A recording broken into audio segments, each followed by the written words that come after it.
कोलकाता आरजीकर हत्याकांड ने अब नया मोड़ ले लिया है। एक बार फिर इस मामले में नए खुलासे हो रहे हैं। जहां इतने दिन से इस मामले में संजय रॉय का नाम खुलकर सामने आ रहा था, जहां वो खुद बिना किसी झिझक के अपना नाम अब तक इस मामले में ले रहा था, तो वहीं अब संजय रॉय का धैर्य का बांध टूटने लगा है। वो चिल्ला चिल्ला कर कह रहा है कि मैं बेकसूर हूं, मैंने कुछ भी नहीं किया। अब उसके इस बयान से तमाम सवाल खड़े होने लगे हैं। क्या संजय रॉय का सब्र का बांध टूट जाएगा? क्या अब वो उस इंसान का नाम ले लेगा जो इस मामले में असली दोषी है? क्या ममता सरकार एक बार फिर इस मामले में घिरने वाली है? इन सवाल के बीच एक और ऐसा मामला सामने आया है जिससे ममता सरकार बुरी तरीके से घिर चुकी है।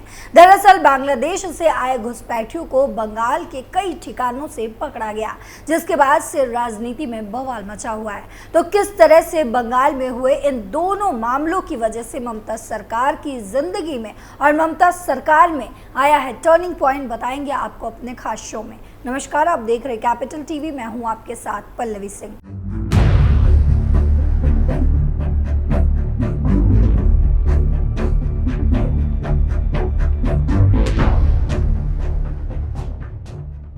कोलकाता के आरजीकर मेडिकल कॉलेज और अस्पताल में ऑन ड्यूटी ट्रेनी डॉक्टर के साथ बलात्कार और हत्या के मामले में ट्रायल 11 नवंबर से शुरू हो गया है।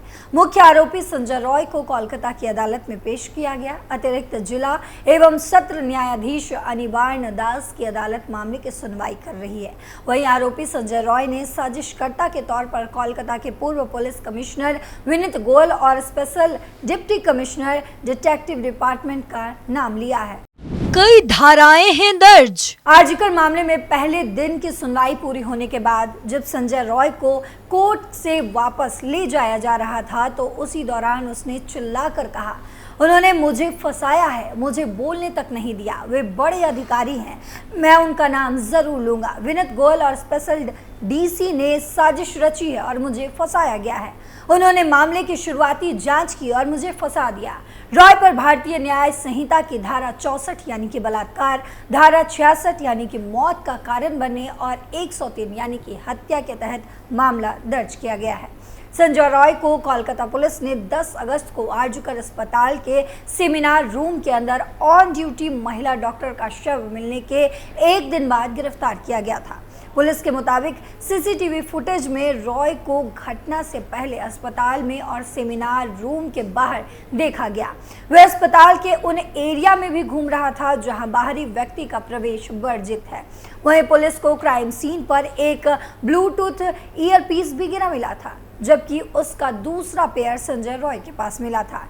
इसी आधार पर पुलिस ने निष्कर्ष निकाला कि इस रेप और हत्या के पीछे संजय रॉय ही है। बाद में कोलकाता उच्च न्यायालय के आदेश के बाद सीबीआई ने मामले की जांच शुरू की। इस घटना के बाद पूरे पश्चिम बंगाल में विरोध प्रदर्शन शुरू हो गया और देश भर के डॉक्टरों ने कोलकाता में प्रदर्शनरत जूनियर डॉक्टरों के साथ अपनी एकजुटता व्यक्त की। वहीं आपको बता दें कि 2 नवंबर को पश्चिम बंगाल की सियालदा कोर्ट ने RG Kar medical college and hospital में रेप और हत्या मामले में संजय रॉय के खिलाफ आरोप तय किए और ट्रायल 11 नवंबर से शुरू हो चुका है। वहीं रिपोर्ट के मुताबिक इस केस का ट्रायल फर्स्ट ट्रैक कोर्ट में दिन प्रतिदिन के आधार पर होगा। मैं निर्दोष हूँ, मुझे फंसाया गया है। कोलकाता के आरजीकर मेडिकल कॉलेज और अस्पताल में हुई lady doctor rape murder case के मुख्य आरोपी ने कोर्ट में पहली बार कैमरे के सामने अपना बयान दर्ज कराया।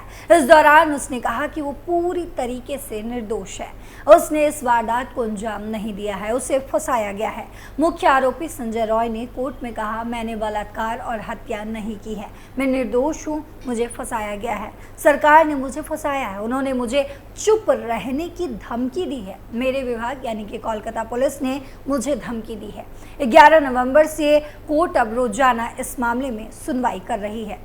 क्या संजय रॉय है असली अपराधी? दरअसल सीबीआई ने अपनी चार्जशीट में संजय रॉय को ही असली अपराधी बताया। इसके साथ ही इस केस को गैंगरेप की बजाय रेप बताया गया है। इस चार्जशीट के अनुसार सिविक वॉलंटियर संजय रॉय ने ही वारदात को अंजाम दिया है। पीड़िता से लिए गए सीमेन का सैंपल उससे मैच हो चुका है। सीबीआई ने दावा किया कि CFSL रिपोर्ट से पुष्टि हुई है कि सीमेन संजय रॉय का ही है। कई भौतिक साक्ष्य, परिस्थितिजन्य साक्ष्य, फॉरेंसिक रिपोर्ट के आधार पर साबित होता है कि वारदात को उसने ही अंजाम दिया है। इस घटना के 24 घंटे के भीतर ही कोलकाता पुलिस ने उसे गिरफ्तार कर लिया था। इस चार्जशीट में उल्लेख किया गया है कि 9 अगस्त को क्राइम सीन से मिले छोटे बाल को जांच के लिए फॉरेंसिक लैब भेजा गया था। वहीं रिपोर्ट में ये बाल संजय रॉय के बताए गए हैं। इस तरह से देखा जाए तो जो बात कोलकाता पुलिस ने करीब 2.25 महीने पहले कही थी, वही बात सीबीआई ने भी कहा है। करीब 100 गवाहों, 12 पॉलीग्राफी टेस्ट, CCTV कैमरों, फॉरेंसिक रिपोर्ट, मोबाइल की कॉल डिटेल और लोकेशन, ईयरफोन और आरोपी के बयान के बाद चार्जशीट फाइल की गई। इसमें सीबीआई ने भी ये साफ कर दिया है कि ट्रेनी जूनियर डॉक्टर के साथ दुष्कर्म हुआ है, ना कि गैंगरेप। ट्रेनी जूनियर डॉक्टर का कत्ल एक अकेले संजय रॉय ने किया है। इसके पीछे किसी और की साजिश नहीं है। सीबीआई की चार्जशीट के मुताबिक इस केस को सुलझाने में 3 चीजें सबसे अहम साबित हुई है। इनमें पहली अस्पताल के सेमिनार रूम के बाहर CCTV कैमरे से मिली तस्वीर है। इन तस्वीरों में 9 अगस्त की सुबह 4 बजे संजय रॉय सेमिनार हॉल के अंदर जाता दिखाई दे रहा है। आधे घंटे बाद वो बाहर निकल जाता है। इस दौरान सेमिनार हॉल में संजय रॉय के अलावा ना और कोई दूसरा गया और ना ही बाहर आया। वहीं दूसरी साक्ष्य है सेमिनार हॉल से मिला संजय रॉय का मोबाइल का ईयरफोन, जो बाद में उसी के ब्लूटूथ से कनेक्ट हो गया था। वहीं तीसरा साक्ष्य है सबसे अहम चीज, forensic report. Trainee junior doctor के नाखून में मिले खून से संजय का DNA मैच कर दिया गया है। इसके अलावा सीमन का DNA भी संजय से मैच कर दिया गया है। प्राइवेट पार्ट से भी संजय का ही DNA सैंपल मिला है। सीबीआई ने ढूंढे कई सबूत। चार्जशीट के मुताबिक वारदात वाली रात संजय रॉय ने काफी शराब पी रखी थी। उसी नशे में वो रात करीब 4 बजे अस्पताल की 3री मंजिल पर पहुंचा। इस बात से अनजान कि सेमिनार हॉल में ट्रेनी जूनियर डॉक्टर सो रही है। वो सेमिनार हॉल में पहुंच गया। वहां उसे ट्रेनी डॉक्टर दिखाई देती है। इसी के बाद वो उसके साथ जबरदस्ती करने की कोशिश करता है। डॉक्टर खुद को बचाने की कोशिश भी करती है। वो उसका मुंह और गला दबाने लगता है। चार्जशीट के मुताबिक संजय रॉय ने जब ट्रेनी डॉक्टर के साथ दुष्कर्म किया तब वो बेहोश थी। पीड़ित के जिस्म पर 16 बाहरी और 9 अंदरूनी चोट भी मिली है। खुद को बचाने के दौरान उसने संजय रॉय पर हमला भी किया था।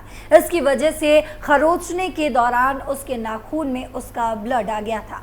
संजय के हाथ और गर्दन पर भी खरोंचे जाने के निशान पाए गए। इसका वो सही जवाब नहीं दे पाया था। फिलहाल कोर्ट में आरोप तय करने की प्रक्रिया शुरू हो चुकी है। वहीं इन तमाम मामलों के बीच बंगाल से लेकर झारखंड तक बांग्लादेशियों की घुसपैठ और महिलाओं की तस्करी का रैकेट चलाने का मामला भी सामने आया है, जिसके बाद से राजनीति में उछाल आ चुकी है, जिसमें ममता सरकार लगातार फंसती हुई नजर आ रही है। दरअसल अवैध तरीके से कमाई और मनी लॉन्ड्रिंग के मामले में ईडी ने मंगलवार को झारखंड और पश्चिम बंगाल में 17 ठिकानों पर एक साथ रेड शुरू की। ईडी की टीम रांची के बरियातू स्थित होटल स्काईलाइन, आश्वी डायग्नोस्टिक के अलावा कई ठिकानों पर सर्च ऑपरेशन चला रही थी। वहीं झारखंड और पश्चिम बंगाल के अन्य शहरों में भी छापेमारी की सूचना आई। रांची के बरियातू थाने के पुलिस ने जून महीने में पुलिस ने एक होटल से बांग्लादेश की 3 लड़कियों को पकड़ा था। इनके पास ना तो वीजा था और ना ही पासपोर्ट। पुलिस ने इनमें से एक महिला के पास से फर्जी आधार कार्ड भी बरामद किया। इन्हें कथित तौर पर देह व्यापार कराने के लिए लाया गया था। एफआईआर में महिला शिकायतकर्ता के हवाले से कहा गया कि उसे ब्यूटी सैलून में नौकरी दिलाने का झांसा देकर कथित तौर पर वेश्यावृत्ति के लिए बांग्लादेश से भारत में तस्करी कर लाया गया था। बंगाल से झारखंड तक पूरा नेटवर्क। वहीं जांच में पता चला था कि बांग्लादेशियों को बगैर पासपोर्ट या नकली कागजात के जरिए पश्चिम बंगाल से लेकर झारखंड तक में घुसपैठ कराने में एक पूरा नेटवर्क सक्रिय है और इस मामले में बड़े पैमाने पर पैसे का खेल हो रहा है।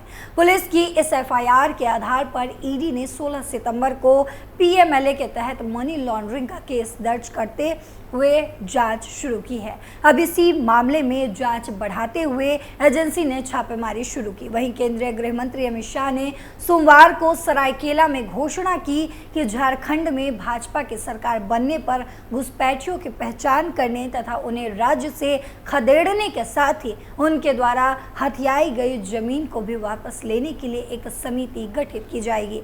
यानी कुल मिलाकर देखा जाए तो इन दोनों ही मामलों में ममता सरकार घिरती हुई नजर आ रही है। अब हमारी इस रिपोर्ट पर आपकी क्या राय है, कमेंट बॉक्स में जरूर बताते जाइएगा।